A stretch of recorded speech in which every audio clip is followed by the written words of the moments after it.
Sejam muito bem-vindos mais uma vez ao canal Unificação do Conhecimento. Eu sou Rafael Hungria, estamos aqui para mais uma vez realizar uma live com um dos nossos convidados especiais, o pesquisador de Dáquila, Cássio Eduardo. Realizamos dias atrás a primeira parte da live Evidências Ufológicas na Bíblia e hoje vamos dar continuidade com a segunda parte, ainda investigando o Velho Testamento, o livro dos profetas, muitas evidências ufológicas que estão na Bíblia. O que seriam essas evidências ufológicas? Seria a presença de discos voadores, extraterrestres? Sim, mas também isso inclui a manifestação de seres diferentes daquilo que está sendo apresentado numa visão religiosa.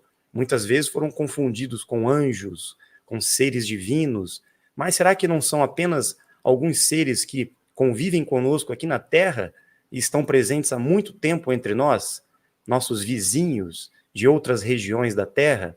Quem já acompanha o canal sabe muito bem que nós estamos falando sobre os Anunnaki, aqueles que controlaram todo o sistema Terra e estabeleceram as religiões dentro dos seus interesses também. A gente sabe que a Bíblia ela foi adulterada em muitos dos textos, existem muitas contradições. Então, as presenças desses visitantes, tanto que vieram do céu, como aqueles que vieram de outras regiões da Terra, confundiram muitas pessoas nessa busca espiritual, religiosa, porque fica muito confuso entender realmente o que é da parte de Deus e o que é da parte dos homens. E o Cássio vai trazer mais explicações para nós hoje, para investigarmos essas contradições na Bíblia, que trazem evidências de fenômenos sobrenaturais, inexplicáveis pela ciência até hoje, mas nós estamos investigando através da nossa ciência lilarial que essas realidades paralelas são possíveis. Então, será que os profetas no passado, aqueles que tinham contato com os anjos, com Deus e com aqueles que vinham visitar a Terra, tinham certas habilidades? Como que eles desenvolviam uma frequência de vida prolongando o tempo de existência aqui na Terra? Como que eles apareciam muitas vezes como super-humanos, com poderes que são indescritíveis, não é? Então nós vamos buscar entender essas manifestações no céu, esses poderes que os seres humanos apresentavam na época, esses dons divinos e a presença dos anjos, daqueles que contatavam a humanidade. Será que tudo isso é possível de ser explicado pela ciência hoje? Então, todas as evidências ufológicas englobam todos esses fenômenos inexplicáveis pela ciência. Então, nós vamos investigar um pouco mais hoje na segunda parte desta live. Quero dar boa noite para o nosso amigo Cássio Eduardo. Boa noite, Rafael Hungria. Um prazer imenso estar com vocês aqui mais uma vez, no canal aqui, e partilhando, né, e vivenciando esse momento aí de investigação, de aprendizado, porque sempre é uma troca, né? A gente está sempre aprendendo um com o outro, e isso é muito bom. É um prazer imenso estar aqui. E o que temos para hoje, Cássio? Vamos dar continuidade, então, nessas evidências ufológicas na Bíblia? Ah, com certeza, vamos sim. É interessante, Rafael, que eu estava avaliando, né, depois do último programa, as outras culturas, né? Todas as culturas falam desses deuses e semideuses, lá nos seus mitos de criação, né? Está lá presente. A gente olha para a cultura nórdica, tem lá os seus deuses e semideuses. Hoje, né, por causa da Marvel aí, ficou muito em evidência o Thor. Thor esse que eu já assistia quando era garotinho, né, na década de 70, já vibrava com ele. Mas é interessante que esse Thor até queria, né, segundo a mitologia, pedia também alguns sacrifícios. Se a gente vai lá para a mitologia na África, a gente vai ver também os orixás que mostram aí poderes fantásticos, né? Xangô ali que tinha um machado, e a gente vê esses orixás gigantes, fortes, né? Deuses, semideuses. Então a gente vai para o Egito. É interessante como várias culturas, né, elas contam isso. Aqui na América do Sul, a gente tem aqui a América Latina, ali nos Andes, o Viracocha. Dizem que quando ele saiu ali do lago Titicaca, que era um gigante de forte, né? Era uma coisa assim, um semideus também. E tudo isso está aí, né, cravado em pedras e guardado para a gente aí na história, né, para que a gente possa realmente investigar, né? Querer saber se não passa de ilusão, de viagem, ou se esses seres, de fato, eles existiram, né? Então, hoje nós vamos dar mais algumas evidências, né?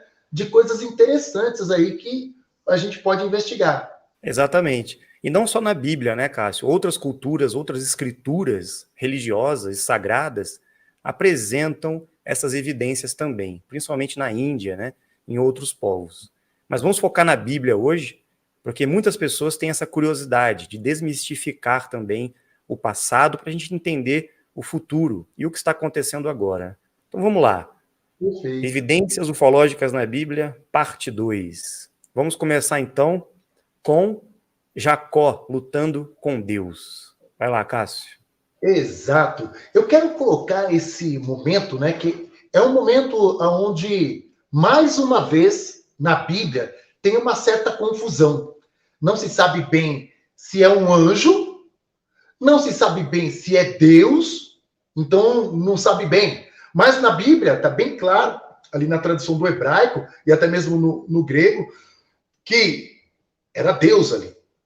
E Jacó, ele começa então, né, essa luta com Deus, ele estava com um peso gigantesco dentro dele, porque ele roubou do irmão dele, Esaú, a primogenitude, que ele tinha um irmão gêmeo, que nasceu primeiro que ele, e ele acabou enganando seu pai, né?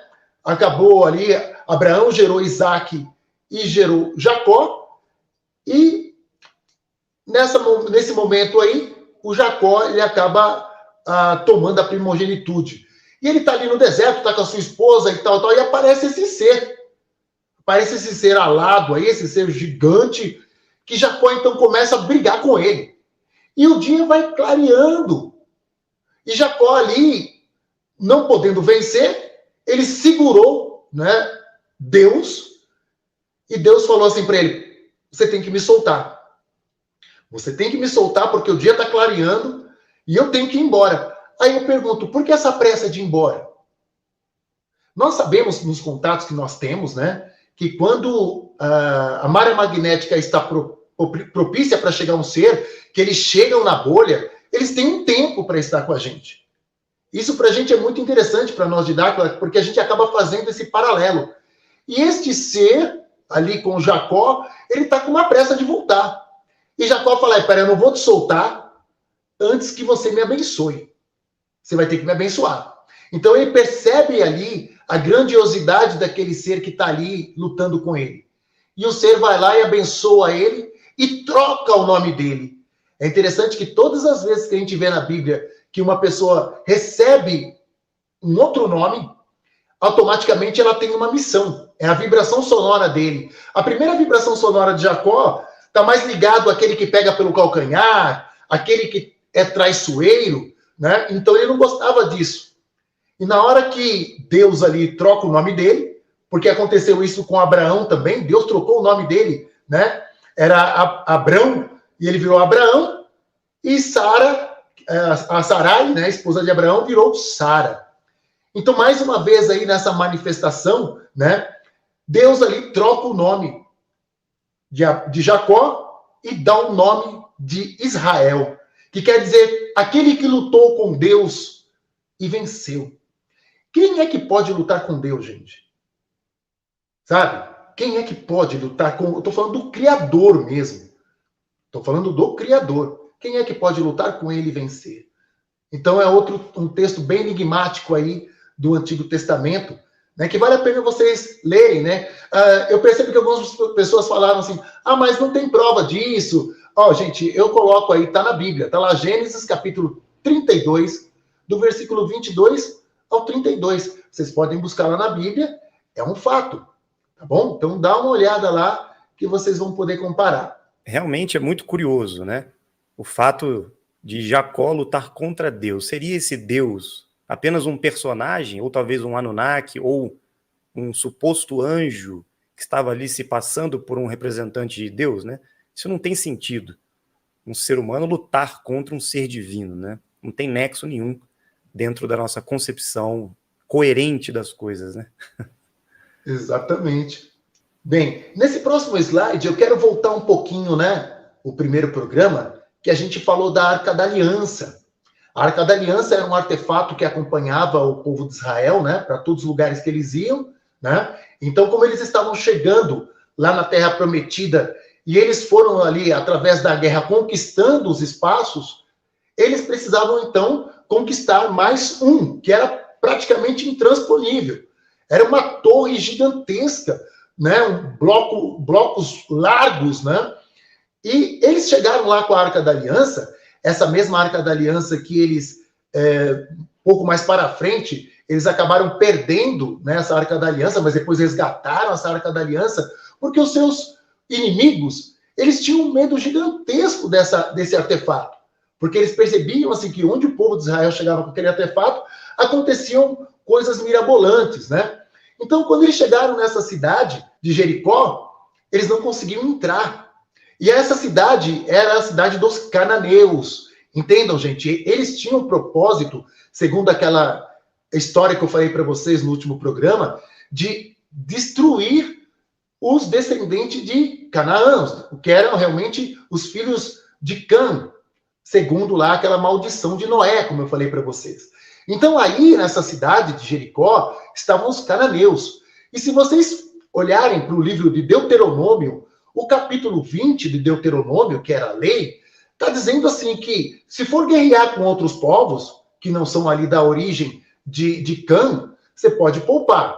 Mas se você, né, no caso assim, vocês vão poupar as mulheres, vão poupar as crianças, poupe os animais, é para matar somente os homens. Está lá no livro do Deuteronômio.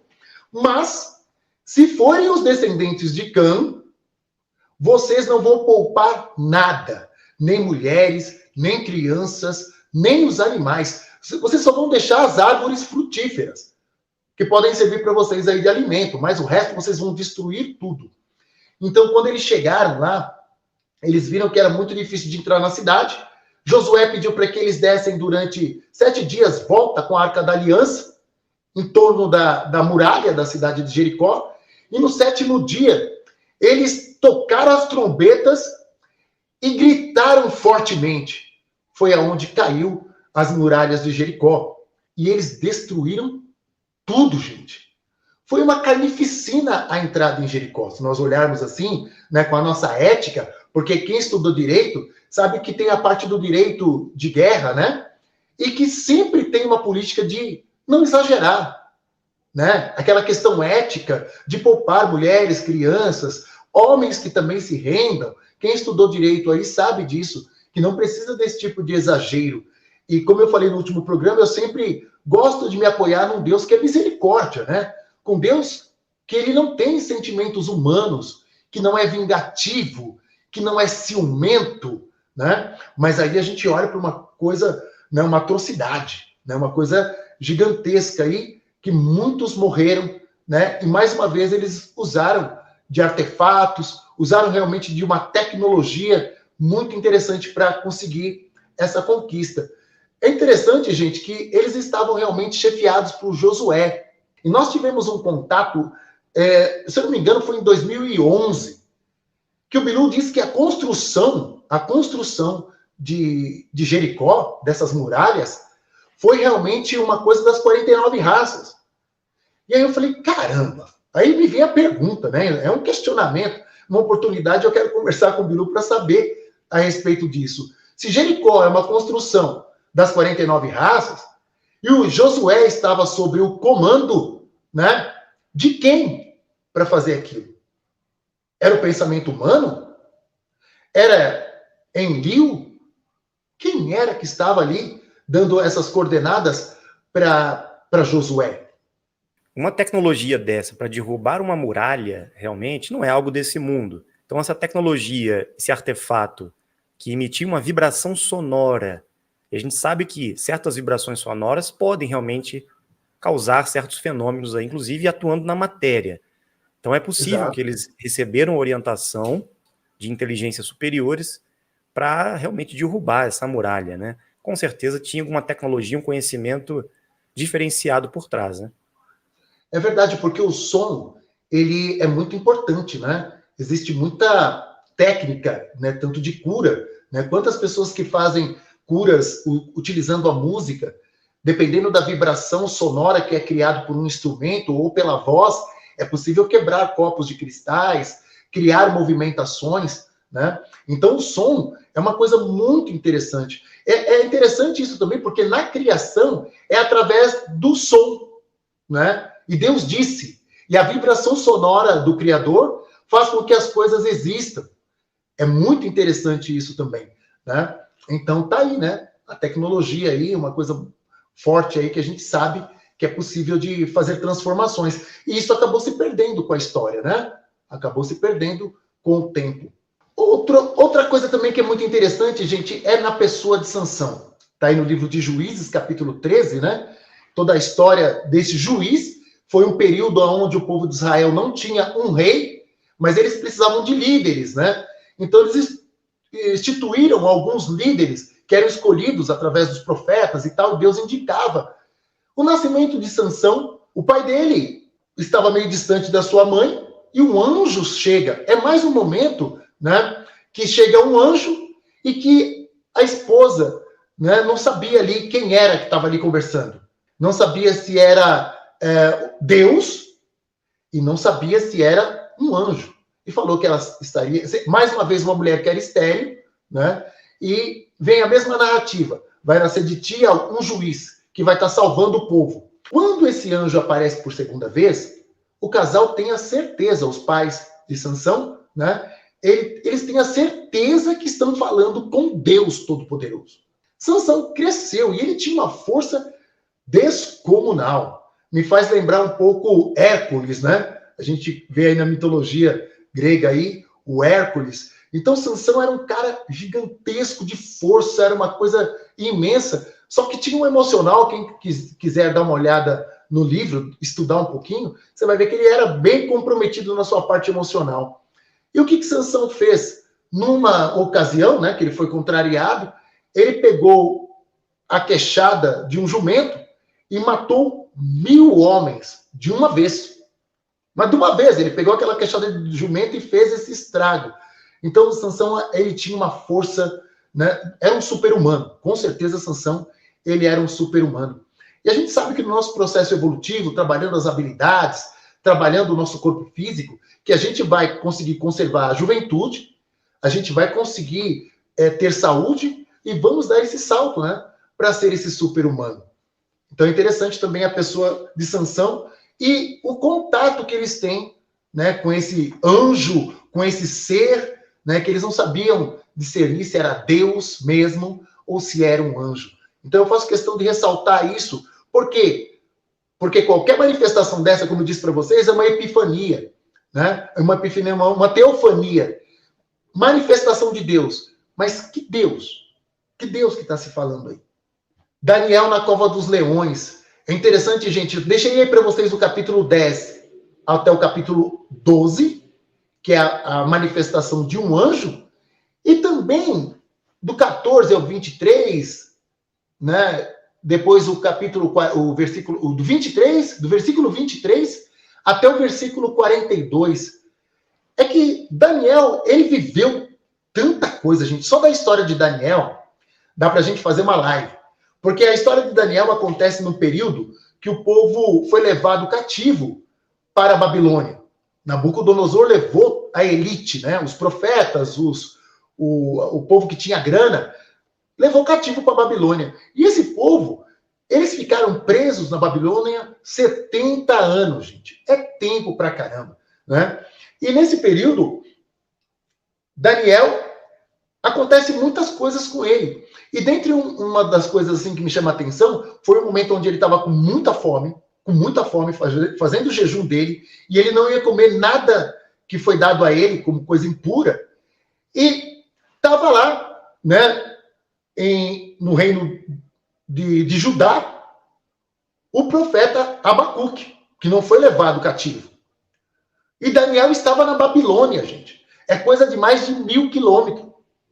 Nos cálculos de hoje, assim, uma linha reta, sem os transtornos que tinham na época, dá 750 quilômetros. Estava lá.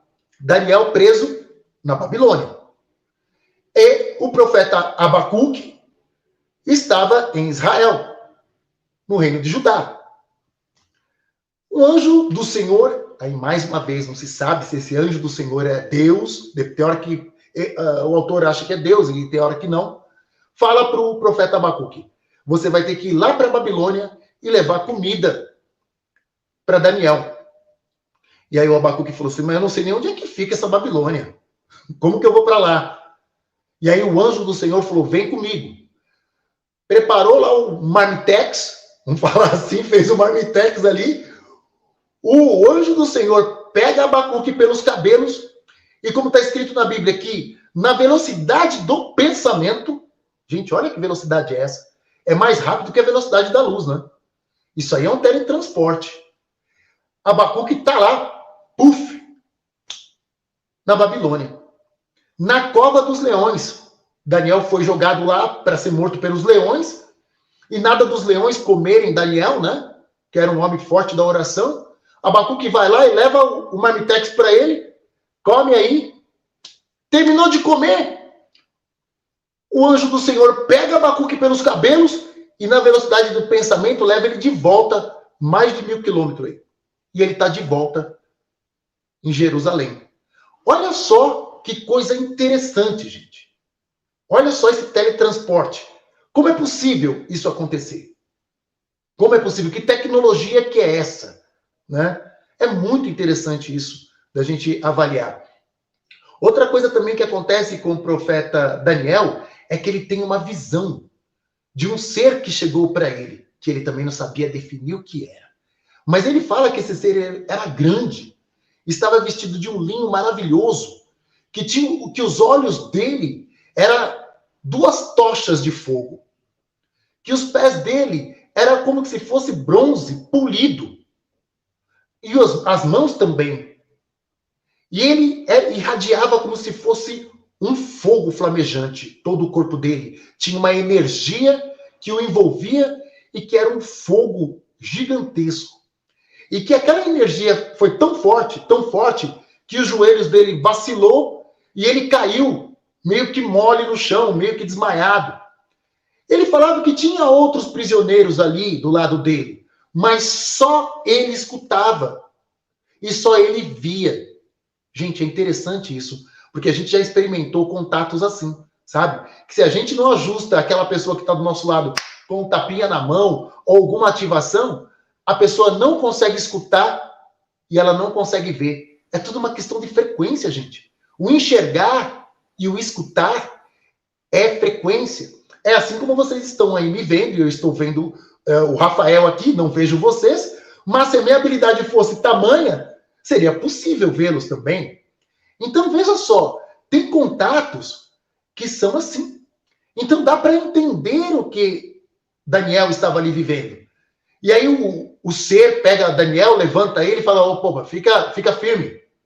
Fica firme, você não vai morrer. Eu tenho algumas coisas para te orientar." E deu várias orientações ali para Daniel. Daniel, ele acabou se tornando ali, né, na Babilônia, um mago dos magos, por suas habilidades, né, e percepções fora do comum, que superava todos os magos da Babilônia, do rei Nabucodonosor. Os astrólogos, tudo que tinha lá de feiticeiro, Daniel era o melhor. Então ele foi colocado ali como o senhor dos magos, do pessoal ali, dos magos da Babilônia. E foi conservada a vida de Daniel durante muito tempo. Nabucodonosor morre, dá lugar ao seu filho, e o filho dele começa a reinar, e Daniel ficou ali por muito tempo, né, sendo respeitado e tudo mais. Claro, né, na condição ali de escravo, mas estava sempre com alguns privilégios, por suas habilidades. Então, esses 2 episódios eu separei, mas se vocês lerem o livro de Daniel, vocês vão se deparar com muito mais episódios. Gente, essa questão que a gente está passando para vocês é um enxugado do Antigo Testamento, das manifestações, né, e das evidências ufológicas, tá bom? Tem muito mais, se vocês tiverem a paciência de pegar a Bíblia e dar uma lida, com esse olhar, sabe? Sem esse olhar da teologia que engessa a gente, mas com o olhar de querer realmente levantar alguns questionamentos. Interessante, né, Cássio? Eu também já tive algumas experiências de interação com os nossos amigos e a gente sente realmente essa tremedeira nas pernas, o joelho fica meio bambo, a gente sente essa energia. Já presenciamos também o teletransporte de pessoas, isso é fato, e bate muito com esses relatos bíblicos. Inclusive, tem habilidades que os dimensionais podem desenvolver de interação com os animais, de realmente conseguir acalmá-los, até manipular a mente e o comportamento dos animais. Isso é algo até que também foi apresentado em algumas passagens dentro da história do cristianismo, né, com São Francisco de Assis, que interagia com os animais. Moisés também tinha essa habilidade com os animais, e possivelmente Daniel também desenvolveu, né? Muito bem, gente. Agora a gente vai chegar em umas partes aí que eu acho incrível, porque agora está esquentando. Já começou a pegar fogo, né? Elias e a carruagem de fogo. Elias, ele foi um profeta, gente, que chamou muito a atenção pelas habilidades que ele tinha. Ele realizava, assim, prodígios um atrás de outro, sabe? O super-humano estava ali, né? A paranormalidade estava com esse profeta, sabe? Numa linguagem aí dos evangélicos ou católicos, ele era cheio do Espírito Santo. Então, o que acontece? Elias tem um momento que ele vai embora. Ele tinha a sua escola de profetas, que o acompanhava. Nesse momento, tinha 50 profetas junto com ele, e junto com Elias estava Eliseu, que era parceirão do Elias, né? E Elias falou assim, bom, gente, tenho que ir embora agora, e eu gostaria que vocês me acompanhassem. Os discípulos vão ficar do lado do rio, e eu sigo para o outro lado com Eliseu. Elias pega o manto dele, bate no mar, né? No rio, né? E atravessa a pé enxuto. E como Moisés fez a travessia do Mar Vermelho. E os 50 discípulos ficaram lá olhando, né? Que coisa tal. Eliseu vai com ele. E Eliseu fala, o que vai acontecer? Ele falou assim, olha, hoje eu vou embora. Hoje eu vou partir, vou sair daqui. E aí, Eliseu e Elias veem uma carruagem de fogo vindo do céu.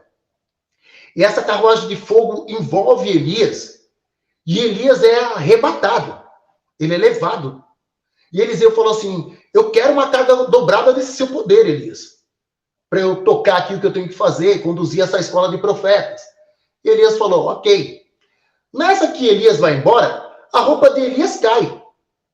E eu falo assim, gente, é perfeita transmutação isso, né?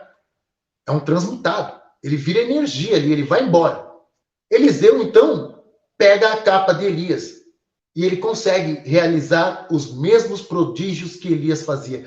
Eu digo que até mais prodígios. O próximo slide, né, já mostra a situação do Eliseu, né? Você vê aí que tem a roupa de Elias caindo, né?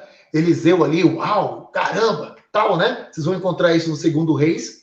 Ele também conseguiu multiplicar comidas, azeite, farinha.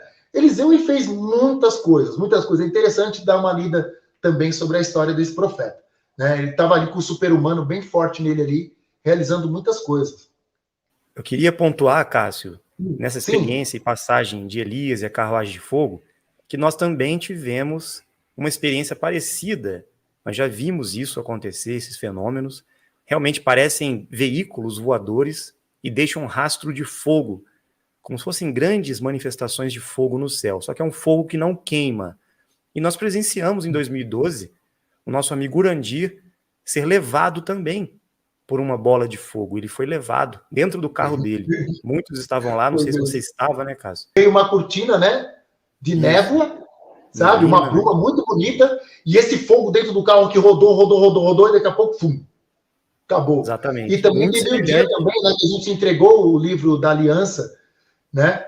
Tanto é que tem uma pedra, eu até convido vocês a conhecerem, Dáquila, tem a Pedra da Aliança, onde nós fizemos um livro, e nessa mesma data, né, esse livro foi levado. E veio exatamente essa energia, que a gente chama de energia crística, e tomou conta daquela pedra, assim, e a gente das sondas vimos aquela coisa maravilhosa. Né? E é bem dessa cor do slide mesmo, né? É um alaranjado puxado por um vermelho e uma força gigantesca.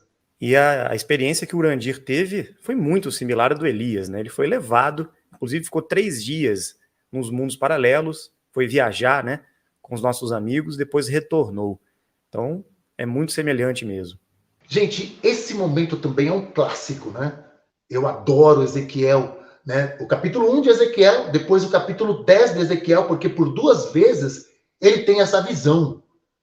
E quando ele descreve essa visão, gente, é como que é interessante a semelhança do que a gente tem em mente de naves. Sobretudo as naves mais antigas, né? Que eram naves assim, metálicas e tudo mais. Hoje a gente tem contatos com naves que são energias bioplasmáticas, né? Então, assim, cada dimensão é uma evolução, né? É uma realidade de aparato tecnológico para voar. E Ezequiel, ele dá a data precisa. E ele diz que esses 4 seres que estavam aí, e mais uma vez, ele faz algumas comparações que são semelhantes às comparações de Daniel.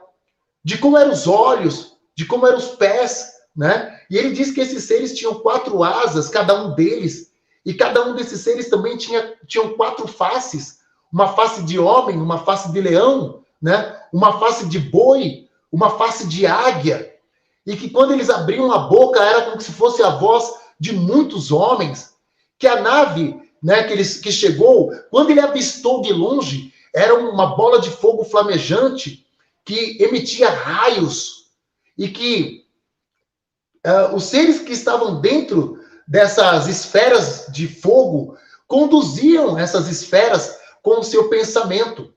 Então, eles não precisavam se movimentar nem para olhar para frente, olhar para trás, para que a nave fizesse os movimentos. Ele dá descrições assim tão precisas, né, de um objeto voador não identificado, de um OVNI, que é incrível, gente. É incrível isso. Então, esse texto diz que é um texto clássico, porque os ufólogos amam esse texto, os evangélicos e católicos também amam esse texto, sabe? Os judeus, eles veem nisso uma maravilha. Então, eles falam que a glória de Deus se manifestou ali. Então, assim, é interessante vocês lerem. Eu não peguei esses textos para ler com vocês, senão ficaria muito extenso aqui o nosso bate-papo, mas é legal vocês acompanharem. Então, não foi somente uma vez que ele teve esse contato, mas por 2 vezes ele teve esse contato, e toda a missão de Ezequiel, ela está baseada nas informações que esses seres passaram para eles. Ezequiel também tem uma visão, assim, de um provável futuro de ossos que estão ossos ressequidos, que essas pessoas voltam à vida. De alguma maneira, elas voltam à vida. Então, ele dá uma olhada nos ciclos de vida do sistema Terra, né? E ele percebe que vai chegar um momento onde a vida será abundante aqui, né? Então, eu vejo que isso também é algo fantástico na missão desse profeta Ezequiel, né? Então, esse é um texto aí que vocês... seria muito bom que vocês dessem uma olhada, lessem com detalhes, com esse olhar, como eu estou falando para vocês, assim, deixando um pouco de lado o engessado da teologia e abrindo a mente de vocês para várias possibilidades, né? Bem, eu falei para vocês já de Eliseu, né? Eliseu tem um episódio assim que é interessante, a gente faz até um treinamento em Dáquila, né? Que a gente joga a pedrinha e a gente mentaliza para que a pedra volte. Eu acredito que alguns de vocês já viveram essa maravilha de ver a pedra voltar, né? Eliseu tem um momento, né, que ele está ali cortando umas árvores junto com seus discípulos, e um rapaz que tinha pego um machado emprestado, ele vai lá cortar, o machado escapa do cabo e cai dentro do rio. Aí ele chama Eliseu e falou, poxa, o machado era emprestado, e agora, né? Você quer vir pegar coisa emprestada? Eliseu fala, não tem problema não, jogue aí uma madeira no lugar onde é que caiu aí o machado. Aí o rapaz vai lá e joga madeira, aí Eliseu, tá bom. Ele mentaliza e o machado flutua. O seu discípulo estica a mão e vai lá e pega o machado com tranquilidade. Eu lembro disso quando eu levei o meu irmão, né, para um treinamento em Dáquila para fazer o treinamento da pedra que volta, e estava com um grupo grande, né? Ele falou, não, mas se a gente jogar uma pedra, cara, a pedra não vai voltar nunca. Aí ele pegou, catou uma pedra grandona, riscou a pedra, e ele falou assim, essa daqui quando voltar, vai fazer um estrago, e eu quero que bata aqui na minha cadeira, só para ver o negócio acontecer. Eu falei, então tá bom. Gente, quando voltou aquele monte de pedra, porque a gente estava num grupo mais ou menos ali de umas 80 pessoas, foi uma chuva. E a pedra dele voltou e bateu na cadeira dele. E ele pegou e falou, cara, é a minha. É a minha. Esse treino é exatamente para a gente romper, sabe, os paradigmas e olhar para uma nova possibilidade. Porque só é possível desenvolver paranormalidade se cabe aqui na nossa cabeça. O nosso universo é aquele que cabe aqui. Por isso que tem um treino. Eu também já tive essa experiência, Cássio, de fazer esse treinamento da pedra voltando. É impressionante. Estava junto com o Urandir e em grupo, mas uma experiência especial foi quando o Urandir estava comigo e eu peguei uma pedra no chão também, fiz uma ativação, despertei um pouco mais a minha frequência cerebral, né? E joguei essa pedra. Eu tinha marcado essa pedra também, ela voltou na minha mão. Impressionante. Então são coisas que a gente vê que podem ocorrer hoje novamente, né? Como aconteceu no passado nessas histórias bíblicas. Com certeza, com certeza. Gente, mais um episódio aí de Daniel capítulo 5, né? Festim de Baltazar, filho de Nabucodonosor, então toma o reino, né? O pai dele morre, ele fica ali como um rei. E ele começa, então, a blasfemar dos espólios de guerra que trouxe, né? Do templo. Ele destrói o templo de Jerusalém e leva tudo para lá, né? Os babilônios que ficaram em Jerusalém, eles construíram, né, em Israel, eles construíram um templo no Monte Garizim, misturaram-se com as pessoas de lá, né? E daí vem os povos samaritanos, né, os povos da Samaria, e que vira essa briga com o povo hebreu, né? Porque quando esse povo hebreu, depois de 70 anos, eles são libertos desse cativeiro na Babilônia, eles voltam para lá e vê aquele povo miscigenado, né? Meio babilônio, meio hebreu. Então essa é a briga que nasce entre os samaritanos e os judeus, né? Mas voltando para esse momento aí, quando Baltazar está lá com mais de 1000 convidados, festejando o quanto ele era poderoso, aparece uma mão da parede e escreve uma frase e assusta todo mundo. Imagina, gente, da parede sai uma mão, tipo num plasma, e como um quadro de prata, vai ali e escreve algumas palavras e some. Assustou todo mundo, cara. Deixou todo mundo louco, né? Tanto é que tem esse quadro, né, gente? O Festim de Baltazar, vocês podem procurar aí, que é um quadro muito conhecido, que mostra e retrata exatamente essa loucura desse fenômeno, né? E o que acontece? Nenhum dos seus magos e feiticeiros foram capazes de discernir o que estava acontecendo ali. Não entenderam nada. E chamaram quem? O feiticeiro dos feiticeiros, né? Daniel. Aí Daniel olha para ele e fala assim, olha aí, ele falou, eu vou te dar ouro, você vai ser o cara aqui, se você me discernir o que está escrito aí.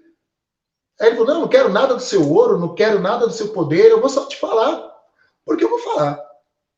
E estava ali escrito que ele perderia, né, tudo, toda a conquista do seu pai, do poder do seu pai, do reino que ficou ali na mão dele, que ele perderia. E nessa noite, o povo hebreu, né, eles depararam chegando o exército e acabando completamente com todo aquele poderio do exército da Babilônia. Então é interessante esse momento também, que é mais uma manifestação de um fenômeno, de uma coisa que está lá e que, não deveria estar, e tem outras explicações, né? Porque a gente também já se deparou com energias assim, com forças assim, né? Isso é muito interessante. Agora que chega um momento muito interessante, gente, também. Jonas, ele foi um profeta que ele tinha uma incumbência. Ele tinha que ir para Nínive. Ele tinha que pregar para essa cidade gigantesca que pertencia, né? Nínive, ela era a capital da Assíria. Os assírios, eles tinham uma briga gigantesca com o povo de Israel. Era uma luta, gente, que hora eles perdiam, hora eles venciam, e era aquela coisa. E eles eram muito conhecidos por serem cruéis. O exército assírio, ele era um exército cruel. Eles destruíam mesmo.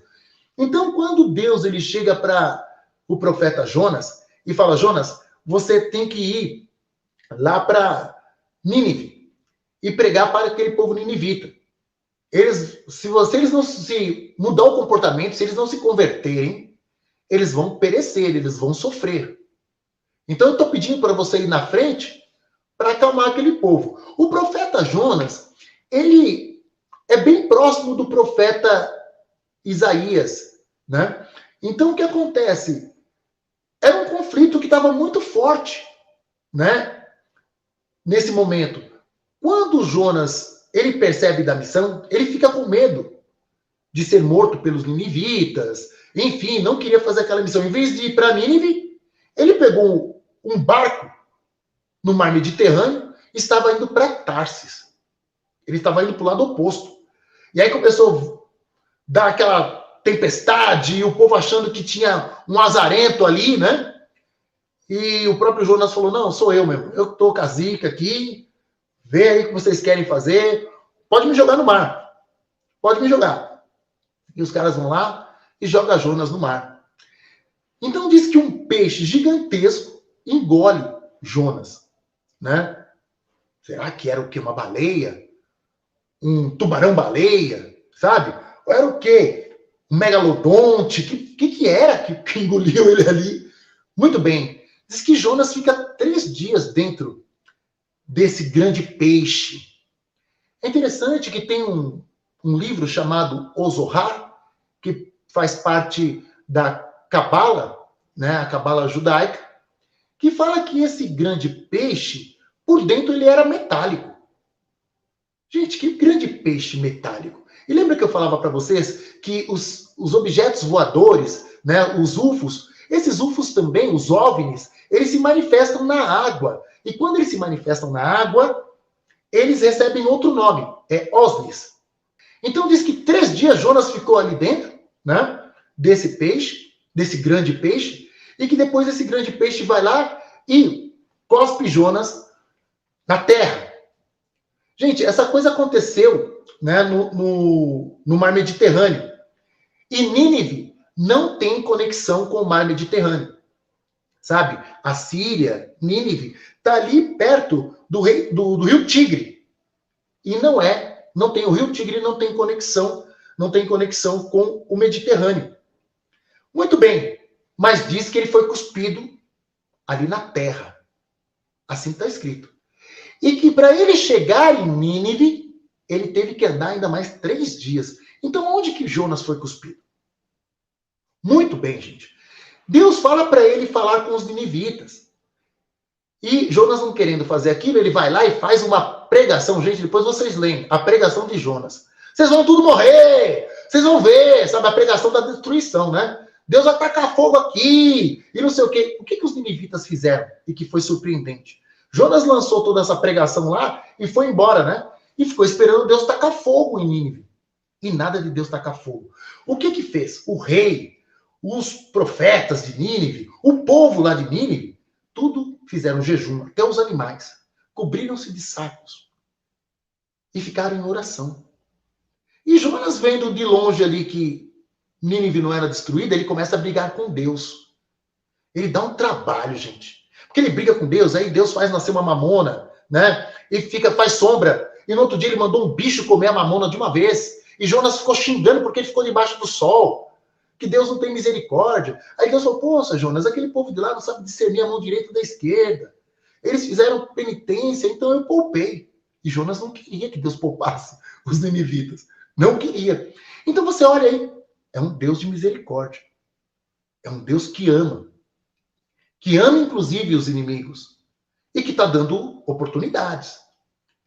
E, por fim, a coisa tranquilizou, né? Eu vejo que Deus teve mais trabalho ali com o seu profeta do que com os ninivitas, né? Que era o povo inimigo. Gente, pouco tempo depois, esse momento é um momento, assim, que muitos veneram, mas eu acho que é um momento, para mim, é assustador. Mais uma vez, o povo está em combate, né? O exército assírio, ele está em combate com o exército das 12 tribos de Israel. O que acontece? Estava dividido, sabe, gente? O reino do norte e o reino do sul. O templo ficava em Judá. E esse rei, né, Senaqueribe, ele chegou e só faltava acabar com mais 2 tribos. Quando ele chega, ele vai falar com o rei. O rei Ezequias, ele dá todo o ouro que tinha no templo. Ele tenta negociar com Senaqueribe, o rei da Assíria. E esse rei da Síria chegou com um exército com 185 mil soldados. Gente, é gente pra caramba. Interessante, gente, que esse rei Ezequias, ele, pouco antes, estava quase para morrer. E o profeta Isaías foi conversar com ele e falou, olha, Deus está falando para você ajeitar a casa, arruma tudo, porque você vai partir. Já arruma aí o seu sucessor. E ele falou, poxa, mas eu precisava de um pouco mais de tempo. E diz a Bíblia que ele era um rei justo, um rei que cuidava do povo, ele estava ali pertinho do templo, né? Ele ia lá fazer suas orações, e ele pediu mais um tempo de vida. O profeta Isaías falou, olha, Deus te concedeu mais 15 anos. E é nesse inteirinho aí que acontece esse episódio com o rei da Síria, o Senaqueribe. E aí ele vai lá e ora e pede a Deus e conversa com o profeta Isaías, fala, pô, dá um jeito aí e tal. O profeta Isaías para ele fala, manda mensagem. Olha, esse rei da Síria não vai nem colocar o pé aí dentro. Do jeito que ele veio, ele vai voltar. Nenhuma flecha vai ser lançada aí. O rei Senaqueribe lá, acampado, falou, vou dar um dia para vocês decidirem abrir as portas e se entregarem. Senão eu vou entrar e vou acabar com tudo. Gente, diz a Bíblia que na noite veio um anjo. Um anjo. E matou 185 mil soldados. Gente, que anjo é esse? É verdade que a gente sabe, né? Que qualquer ser aí fora, dependendo da evolução, basta um para fazer um estrago aqui no sistema Terra. Mas que anjo é esse que faz uma destruição dessa? E veja bem, pela boca do profeta Isaías, chega toda a informação que Deus faria essa justiça. Que Deus faria isso. Mas não é um tanto quanto contraditório. Porque esse Deus mostrou tanta misericórdia, mandando Jonas para lá e conversando. Gente, existe um pouco de dúvidas com relação à época correta desses fatos, porque alguns teólogos acreditam que o profeta Jonas e o profeta Isaías conviveram e outros que não. Mas isso não vem ao caso, não importa se foi 100 anos de diferença. A Bíblia, desde o Antigo Testamento como no Novo Testamento, diz que Deus é Deus e ele não entra em contradição. Ele não pode desdizer-se. Como que isso aconteceu? Que Deus é esse que mandou matar 185 mil em uma noite só? É só um questionamento. Porque no outro programa eu estava enfatizando dessa questão da gente se apoiar um pouco na ética, um pouco na moral, né? E a gente às vezes percebe assim as pregações meio contraditórias de alguns cristãos, né? Que ora eles fazem questão de falar desse Deus que é amor. E tem hora que eles fazem questão de falar de um Deus que é vingativo, de um Deus que destrói, de um Deus que é ciumento. A gente vai ver no próximo programa que Jesus ele mostra uma intimidade com esse Deus. Ele não apresenta em nenhum momento um Deus assim. Ele chama Deus de Abá, que é papaizinho. Ele mostra uma intimidade com Deus. Que esse El Shaddai, em nenhum momento está presente na pregação de Jesus. Nenhum momento. Por que isso? Faz um apanhado geral, então, de tudo que foi dito dessas evidências no Velho Testamento e dê sua conclusão, até para motivar as pessoas a buscarem mais conhecimento, investigarem com um olhar mais crítico, de pesquisador, né? Então, essa questão dos Anunnakis, essa relação deles com os povos, que na verdade eram escravos deste grupo, né, desde o princípio, como é que ficou essa confusão das religiões com a presença dos Anunnakis, esses grupos, né, que confundiram o ser humano desde o princípio com essa ideia de Deus, que eram deuses, enquanto a humanidade deveria obedecer, se curvar a eles, oferecer sacrifícios, oferendas, realizar rituais de adoração.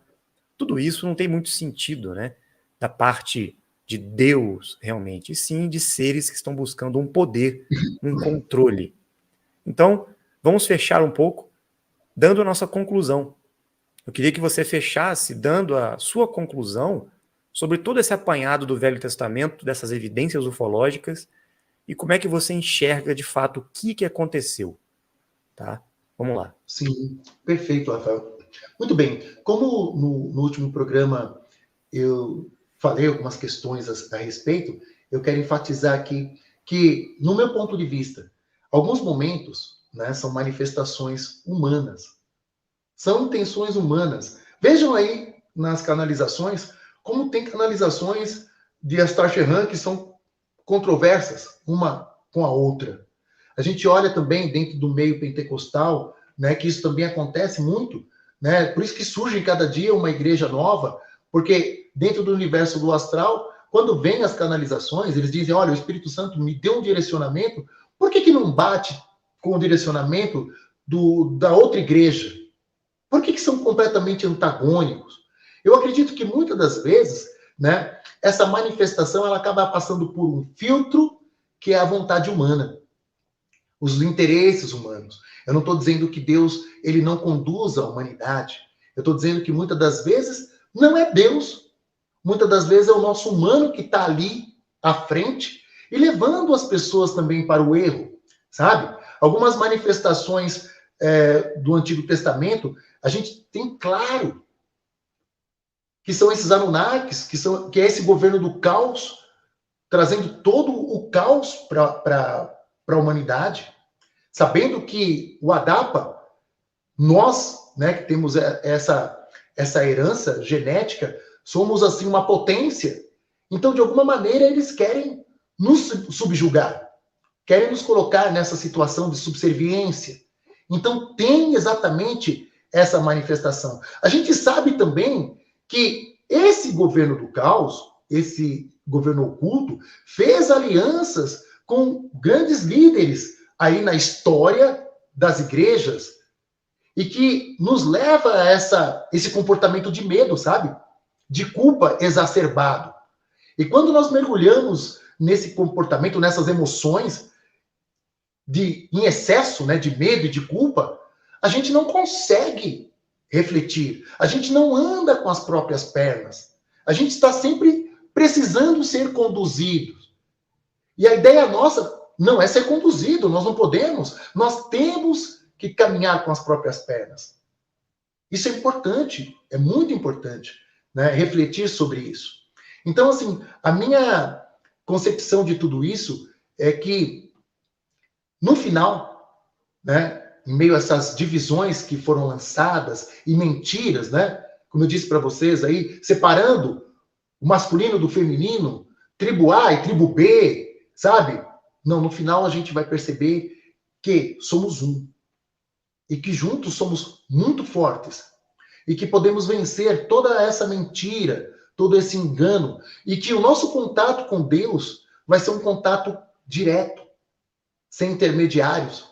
Um contato bom, saudável, como se deve ser, né? Sem ninguém estar falando mentiras pra gente ou sendo pedágio, sabe? Ó, me dá um dinheiro aqui, que aí eu te conecto com Deus. Ó, você tá em pecado. Vem conversar comigo que eu vou aliviar um pouco esse seu peso. Porque se eu não ligar você com o cara lá de cima, você vai pro inferno. Nós não vamos precisar mais desses intermediários. Não.